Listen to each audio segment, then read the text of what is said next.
As a naturopath, which is my day job, I'm very excited about the next several chapters of my book that we're going to explore together, because we're going to take a very deep and thorough dive into the energetics of health and disease. So what we're going to do is we're going to take the energy that builds our bodies physically, emotionally, mentally, and spiritually, and we're going to unpack it and relate it to the physical expression of disease. So we're going to look at common and uncommon diseases that humanity expresses and suffers with. And we're going to go right to the root cause. We're going to go straight for causal level, and we're going to unpack the energetic cause, the energetic drive. And we're going to learn how to work at this causal level to correct diseased states and to exist in a state of health. It's going to be, like I said, very thorough, very deep. And before we get started, before we take that deep dive, I just need to take this chapter, take this video to unpack a couple of very important topics that are going to kind of be the cornerstone and the basis for the rest of our exploration. So we're going to kick off with chapter 17, titled The Endocrine and Chakra System, the physical body's energetic receptor sites. This is very important information, very important for what comes next. So pay attention. As the pure and vital energy, which is the source of all life, focuses itself for the purposes of self-exploration into various dimensions of realities, it must specialize and alter its frequency. At each point of higher to lower energy transformation, there are receptor sites which allow for the funneling through and the specialization of the incoming energy. It's a bit like if you have data on a hard drive that you wish to get onto a computer. In order to translate the data from one point to another, from one form to another, you need a port which will allow you to plug the hard drive into the computer, a port which allows for communication between the two devices, and which allows for the transference of data from one device to another, that data being converted into a series of coded information and instruction which the other device can recognize and use. Here, in this realm which we occupy, we commonly refer to these form-focused energetic receptor sites as the chakras. To avoid overemphasizing and placing exaggerated metaphysical importance on the chakras, as is common New Age practice, I share with you now that although the chakras must indeed become opened and refined or raised in vibration in order to allow for the ascending descension of spirit, this opening and refinement of the chakras is not the be-all and end-all goal and cause of God realization. In fact, the chakras very naturally open and undergo refinement as you actively seek to realize God and as you serve those greater realities of which you become aware as you progress. Much emphasis has been placed on what is actually an expected byproduct of the true work, which is the refinement of your character and the raising of your vibration through the development of morals and psychological clarity, through deep healing and transformation, and through the replacement of fear with love. As you raise your vibration, as you receive higher vibrational frequencies of energy from the soul and the spirit, that which blocks or restricts your chakra receptor sites will be naturally washed up for healing. And as you heal and refine, the chakras will further open to receive more and higher vibrational energy. This is a natural process. There are no further activities that need to be performed to force the chakras open. If they are not open, it is because you are not yet ready. And to force them open is to do yourself great harm. This is very important.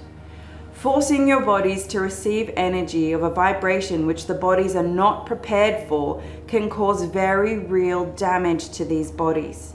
To suddenly perceive or partake of a realm that you are not prepared for can cause great schisms on a mental and emotional level. It can create delusions of grandeur, inflate the ego, result in mental illness, and be used to justify unethical and selfish activities. The ego will experience this onslaught of energy as a threat and will brick itself in, so to speak, further strengthening itself and its defenses in order to protect you from this seemingly unnatural energy which is assaulting you. Even the physical immune system may become overactive as it attempts to seek out and destroy the foreign entity which has entered and disrupted its system. To the immune system, this threat is as real as a fierce and destructive infection. When the chakras are allowed to naturally open as you become ready, the gradual exposure to higher vibrational energy triggers deep and profound transformations across the mental, emotional, and physical body, literally altering the makeup and the function of these bodies through hormone cascades and a gradual shift in the energetic structure of the molecules of your bodies.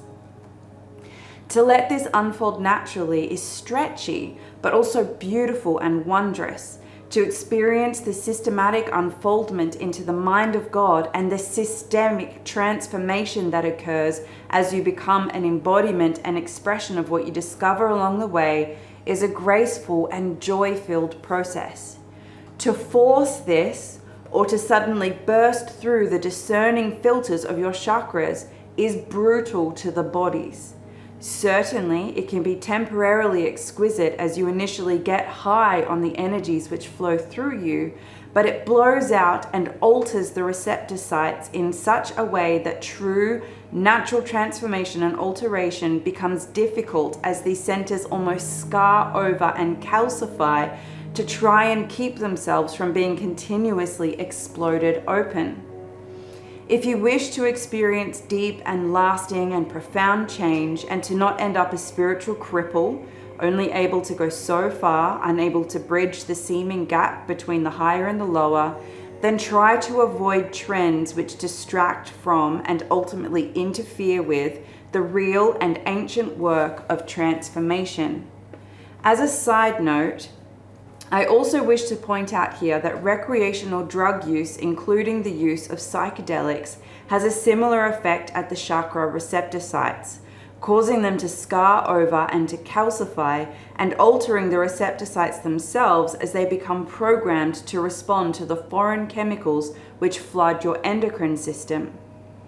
If your receptor sites become programmed to respond to exogenous hormones and chemicals, then as your chakras do open and you begin to produce your own endogenous, non-synthetic hormones and chemicals, your receptor sites will not be able to receive or respond to these hormones and chemicals because they have been altered through overexposure to hormones and chemicals of a different form and frequency. It's like a lock and key.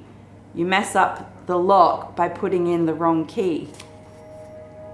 Though fun and exciting in the short term, these compounds are hindrances to your future evolution and natural highs. The body, once it is prepared through gradual exposure to higher and higher frequencies of energy, produces these compounds and hormones in its own right, in the correct forms and amounts. Do not try to rush or force this process. Your short-lived high is not worth sacrificing your earned, lifelong, and naturally occurring experience of true unity, oneness, and love. Be patient and stop trying to get your spiritual attainment for free. It must be worked for, earned, and surrendered to in natural timing. The soul has a plan, and your bodies are perfectly designed to respond to that plan. Stop thinking and acting like you know better than the soul and relax into divine timing. To open the chakras is not the goal. To serve and to love is the goal, and the chakras open as a side effect of the attainment of this goal and in order to allow for the further fulfillment of this goal. In light of true spiritual attainment and transformation, chakra healings and aura readings and conversing with fairies and communing with the astral bodies of deceased people and phenomena-based miracles become frivolous. They have their place, but they are not true spirituality. For what do they truly have to do with grounding and expressing love? True spirituality is lived and felt. True spirituality is potent and is in a constant state of unfoldment because it is being continually earned, demonstrated, and embodied. I speak here of the chakras in order to encourage you to begin working with health at a causal level. Rather than viewing physical phenomena as random or isolated or as a basic biological response to your physical environment, let us begin to understand how energy builds, shapes, and impacts our physical, emotional, and mental experience.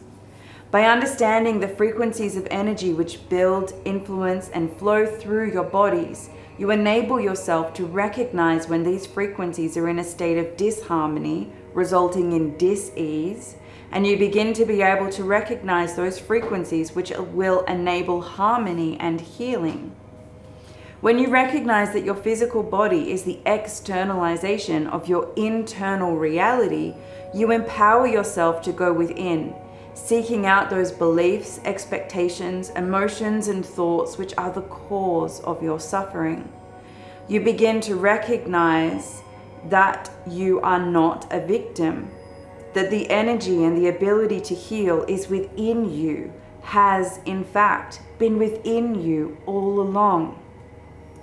You begin to learn how you can correctly align and wield this energy to create outcomes of health, love, vitality, joy, and unity instead of manifesting to states of disease, fear, lethargy, despair, and separation.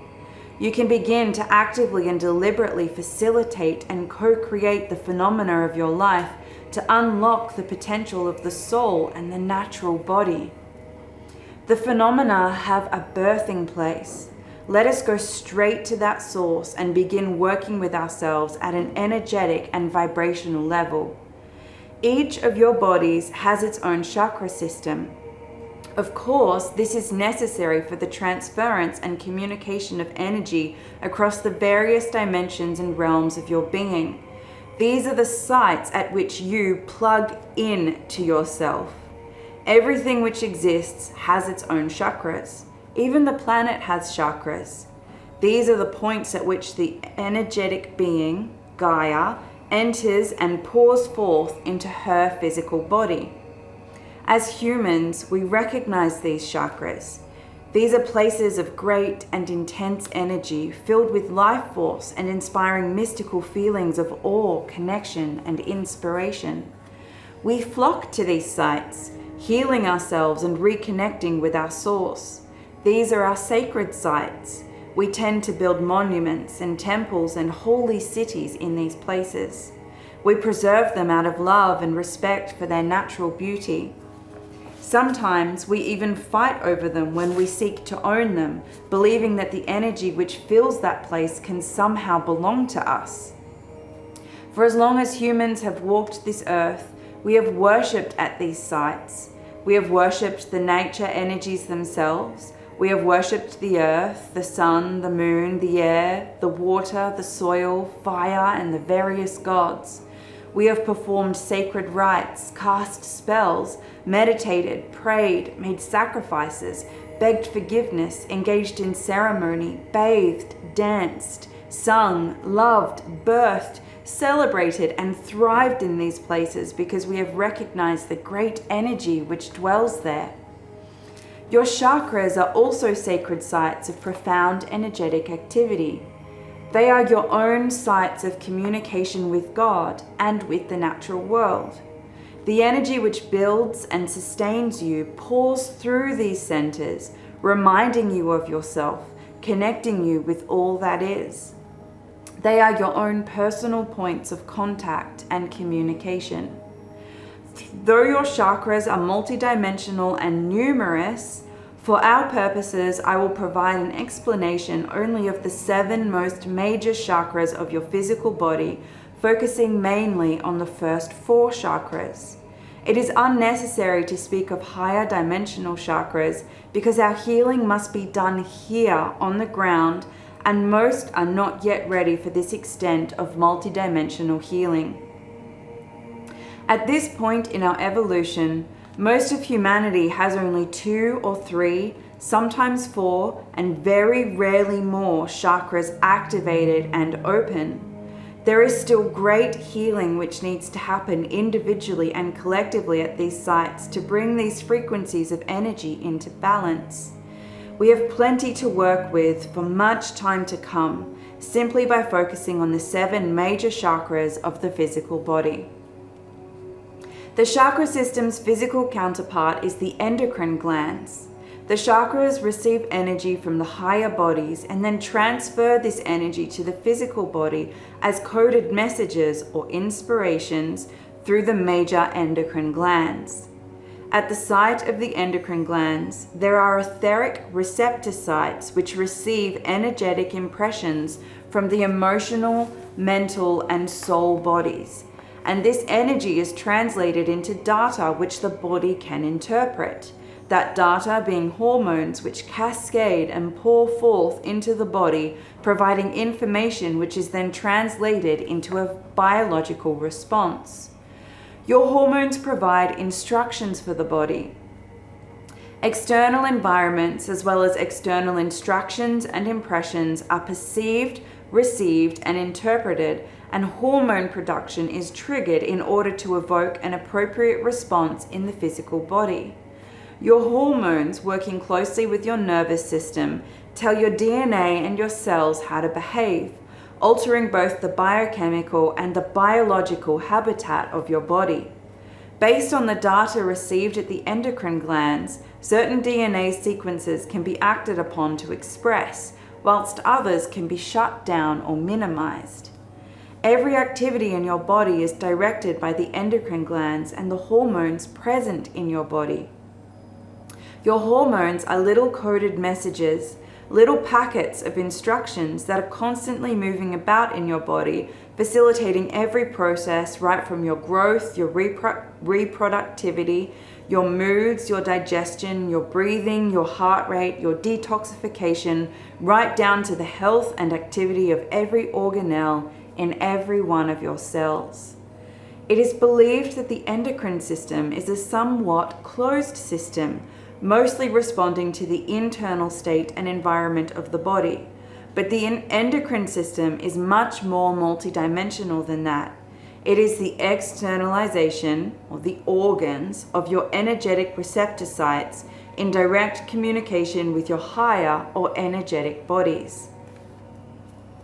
The 7 major chakras and corresponding endocrine glands we will briefly explore in the following chapters are the root chakra and the adrenal glands, the sacral chakra and the ovaries or testes, the solar plexus chakra and the pancreas, the heart chakra and the thymus, the throat chakra and the thyroid, the brow chakra and the pineal gland, and the crown chakra and the pituitary gland. As we explore the energetic centers, the major endocrine glands, and the higher, healthy, and lower, diseased, biological expressions of the various frequencies which combine to make up your body, I encourage you to work with the energy itself. Visualize the color of the energy we are working with and feel a downpouring of this energy like a ray of light which fills your corresponding endocrine gland and overflows into the body. Bathe your body in the higher expression and vibration of the energy frequency you are working with, and let it highlight where this frequency may be discordant or jarring or frozen within you. Let yourself feel your own internal state of being, aware of diseased or healthy states within the mind, emotions, and physical body, and flood these places with the illumination of the ray of energy you are working with. Feel and release, and replace all fear with a higher vibrational state of being. This is the correct way to work with energy and is a way of utilizing exposure to higher vibrations of energy in order to prepare the bodies to be able to hold more of this energy in their own right. This is the activity of conscious healing, growth, and evolution. Be constant, steady, compassionate, and deeply present with yourself as you work with these energies. So now that we've introduced the chakras and the endocrine system and hopefully shattered some delusion and illusion about the topic, in our next chapter, chapter 18, we're going to kick straight into deep diving into the topic as we explore the root chakra and the adrenal glands and all the associated diseased and healthy states which are relevant to that particular energy and that particular endocrine gland or set of endocrine glands. But for now, that's all.